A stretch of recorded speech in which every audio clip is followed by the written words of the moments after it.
check this out.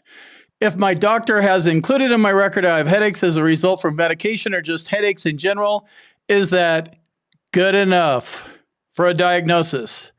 Trying to get 50% for headaches because they are prostrating for hours almost daily. So to answer your question, is this going to be good enough? You're not going to find out if it's good enough until after you get your decision letter in 5 months or a year from now, or however long it takes those assholes to adjudicate your claim. Do you really want to find out if it's good enough? I mean, yes, they still can screw everything up. But if you're doing your research, you guys are on the internet, right? So you're asking questions, you're looking around like, oh, will this be sufficient for a diagnosis? This looks a little nexus-ish.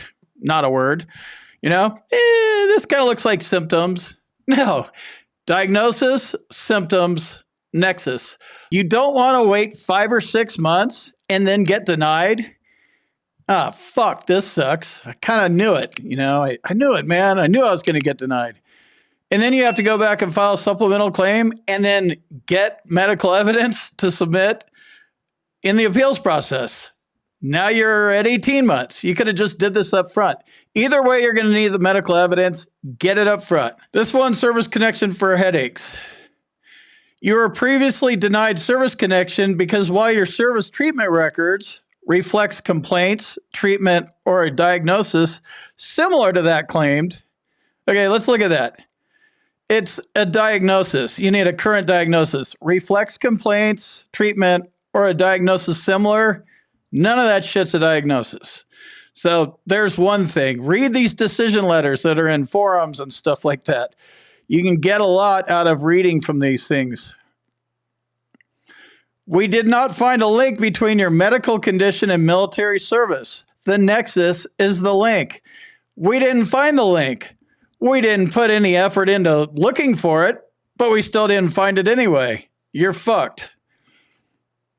Without evidence establishing a link between a headache condition and your military service, your claim remains denied. It will continue to remain denied. It's going to stay denied until you actually come up and give them the nexus link or give them an actual diagnosis. Symptoms are a little bit different because once you establish service connection, you have a rating.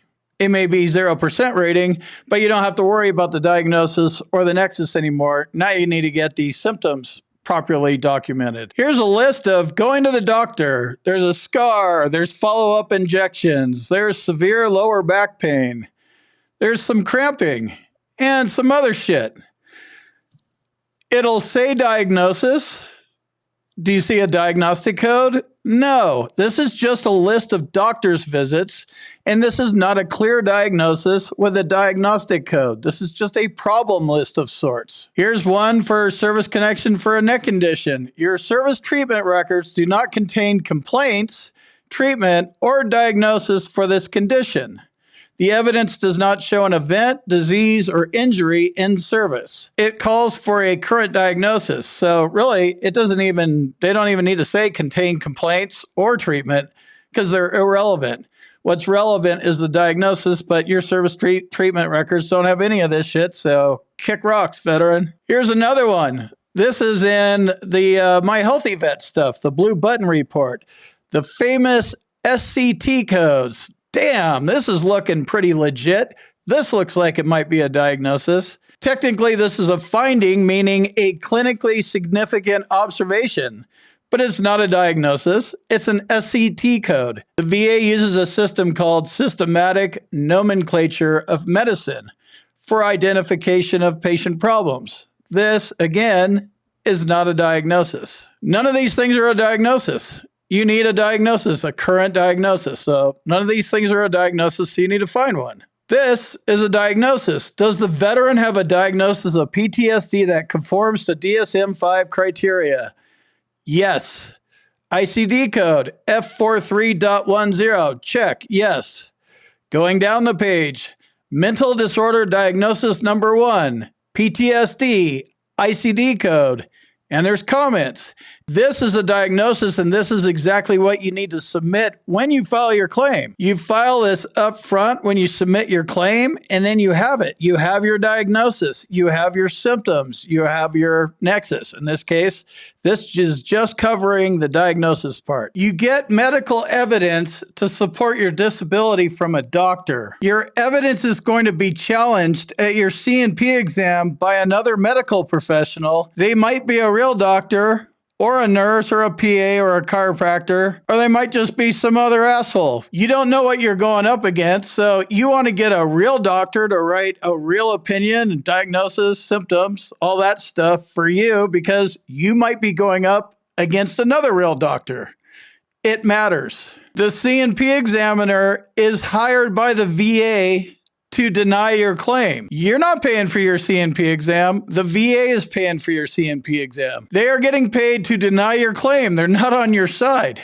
You want a real doctor to go up against another real doctor. If your evidence comes from a nurse or a chiropractor and your C&P examiner is an actual real doctor, then your evidence will have less probative value. Now we're going to go into probative value because it matters and it's important. Probative value refers to the reliability and weight to be attached to the evidence concerned. That is your evidence. If you show up with none, you don't really have much reliability. It's all on the C&P examiner that's hired by the VA.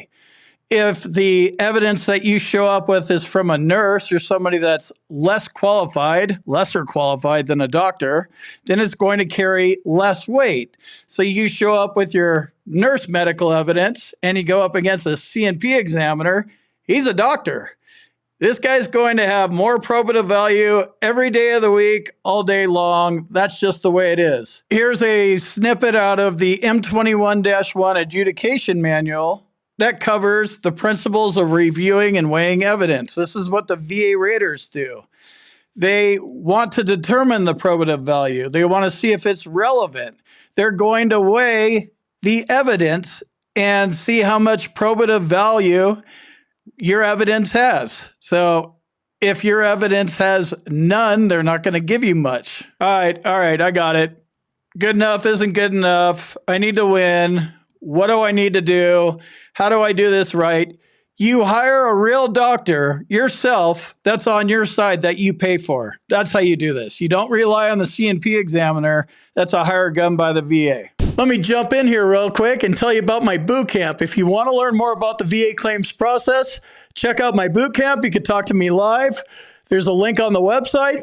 And in the description, combatcraig.com. And also, if you need medical evidence, like a nexus or documenting your symptoms properly, go to our website, combatcraig.com, and it says medteam/nexus letters. Click on that link, fill out the form, boom, you're done.